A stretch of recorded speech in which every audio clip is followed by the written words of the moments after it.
let's talk a little politics. Have some fun. Joining us now, the great Charlie Gasparino, Fox Business senior correspondent, and Mark Simone, WOR Hall of Fame radio host. Gentlemen, welcome. Mark Simone, we learned this week, or last week, Kamala Harris is going to run again for president. She's not finished. She's served her whole life in public office, and she's got some gasoline left in the tank, Mark. What do you think? I think we're lucky she's still available. I mean, thank goodness. She's like arthritis. It always comes back. You never quite get rid of it. Yeah, who wouldn't want a candidate that got zero? What did she get? 0 delegates that one time she ran? What Republican wouldn't want that? Yeah, I mean, she got to say she's campaigning. Otherwise, how's she going to still get book deals, lobbying deals, whatever she's looking for? You know, we're here at Fox Business. I could go out in the hall and find 20 people smarter than her right now. Yeah, I have no doubt. Yeah. Charlie? I mean, it's really, I mean, it's bad. If she had to have to run, like in a prime, she couldn't, I mean, she was crowned, but when she actually ran, right, she was the worst of all the Democrats running. Horrible. When she actually ran, she was horrible. She got in there because Joe Biden, I mean, let's be real clear why she got in there. Joe Biden said it. I am going to pick a black woman as my running mate. And the one that was, you know, the best at the time was her, because she was a sitting senator and she's been around the block a few times.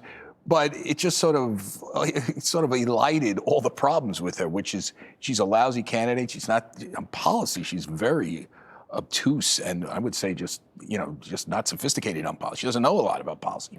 She never really achieved that much as a politician. She kind of ran only for safe seats, right? I mean, remember California Attorney General was kind of handed to her. Willie Brown helped her get that her beginnings. It's also a one-party state. Right, it's a one-party state.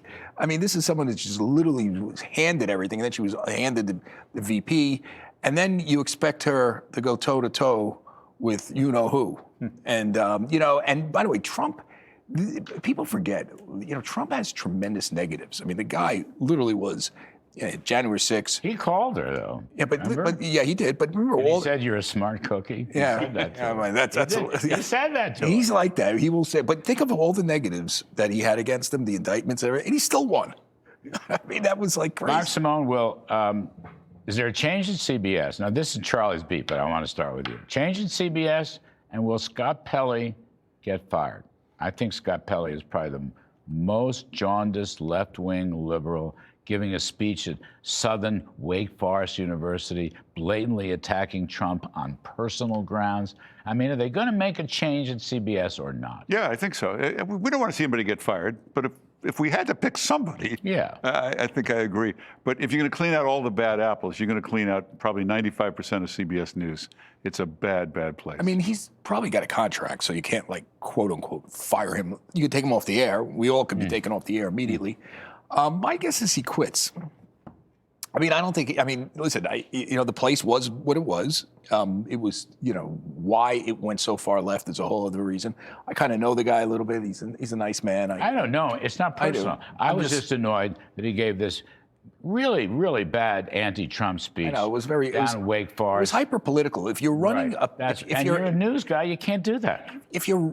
I mean, it just makes all their programming suspect. So if you're going to give that type of speech, and then you turn around and you do a news interview with Kamala Harris during the middle, or Biden, as he's preparing to run in 2024, it's going to make it suspect. And by the way, there's FCC rules against lightning round unfairness. Real quick, Mamdani doesn't know who his cousins are, and he's arguing that 9/11 Muslims suffered, not the real people that suffered, over 3,000 dead. He got caught in an enormous lie. I don't know. Terrible. If it's that could sink him right there in this election. It could. It should, but we've already got 30% of the people have already voted. I don't know. Charlie, I just got a few seconds. A lot of the voters are older people that were skeptical of him. I think Cuomo has got a shot here. You got a last-minute run, yeah. I think he does, because Mamdani's saying so many stupid things. These are so stupid. I mean, cousins from Tanzania, Uganda. I mean, really? I mean, where? I mean, do you know? I hate to say this, but we'll get him. How close are they to each other, Tanzania and Uganda? Do you know? You don't know. Charlie Gasparino and Mark Simone, thank you for your political acumen.